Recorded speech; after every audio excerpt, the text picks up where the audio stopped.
Who's the brains behind the project? This project? Me. Well, It would be her, obviously. So you had a vision for this, right? Yeah. So the idea came. Yeah, from, take us through that. Yeah, the idea came from after David passed away, early 2016. It was difficult for all of us, all his friends, and Troy. So I had the idea to kind of channel that grief into something productive, constructive. Positive. Yeah.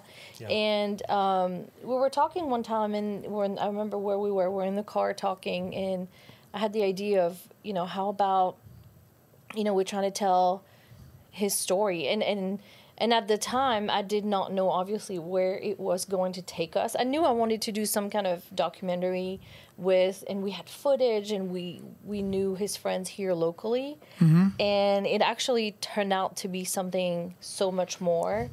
And it's a project that took us... It just kept going. Kept growing.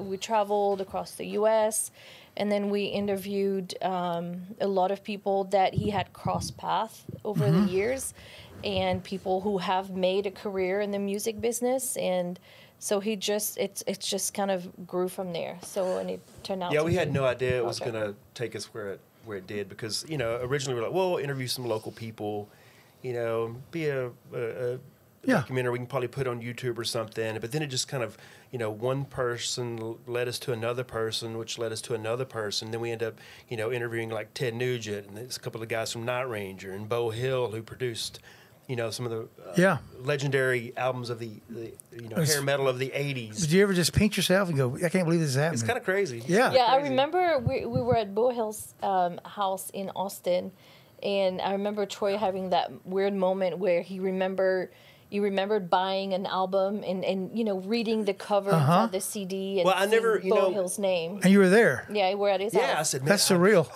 Because I remember the cassettes, because he produced all of the Rat albums in the 80s. And I loved Rat. Yeah. And I remember the cassettes, and it'd always say, produced by Bo Hill. Round and round. Mm-hmm. Yeah, and I'd be like, you're the guy. You're the guy, and I'm with you. And I'd be like, how did you record Stephen Piercy's vocals? And he told me how he did it, which was really cool. Because you're into that.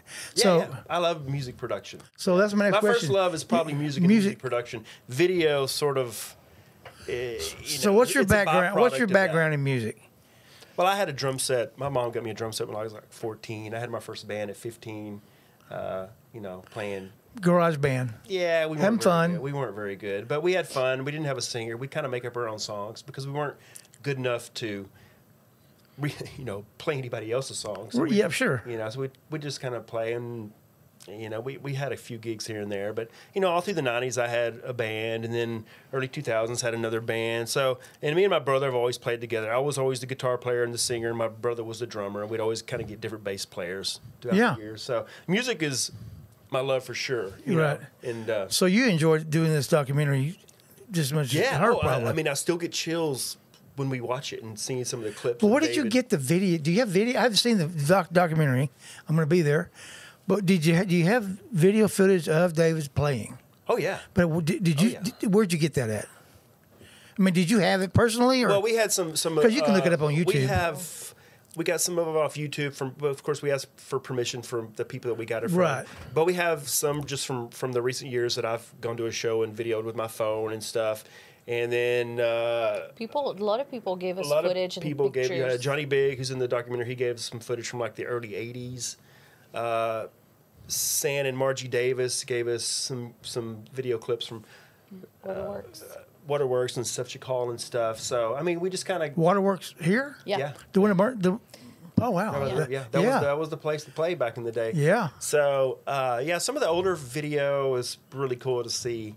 The newer stuff is easy because everybody has, phones and video cameras. But, it's a shame we don't have anything from the 70s when he was in the band Head First. We have some audio. We have some music from live stuff, but there's not any, there's probably like 5 pictures. So this project is taken from 16 to now. Correct. Yes. So that's quite a long time. Yeah. It is. I know you did it part-time. Yeah, I mean, it was a side thing, when we both had time, and I had time to travel and time to work on it. And so I always work kind of in spurts, especially with the research. And then even COVID, you would have thought we would have more time to work on it, and really we didn't. And then all the kids were home, so we were all at home during COVID. So, for example, did you go and see Ted Nugent and get a live interview with him, or? Mm-hmm. Or, yeah. He lives here in Waco. Well, I know. So, I just pulled that up. Calvin Ross, who owns Lone Star Music, he's the one who sort of hooked us up with that interview, and we just met at his music store and set up, and it was a little quick. He has a lot of respect for David Zychek. Yeah. It was a very good interview. It was of all the interviews that we had done, it was the shortest, but it was just a really good interview. Yeah. Yeah. I think I've seen part of that on YouTube. Yeah. So.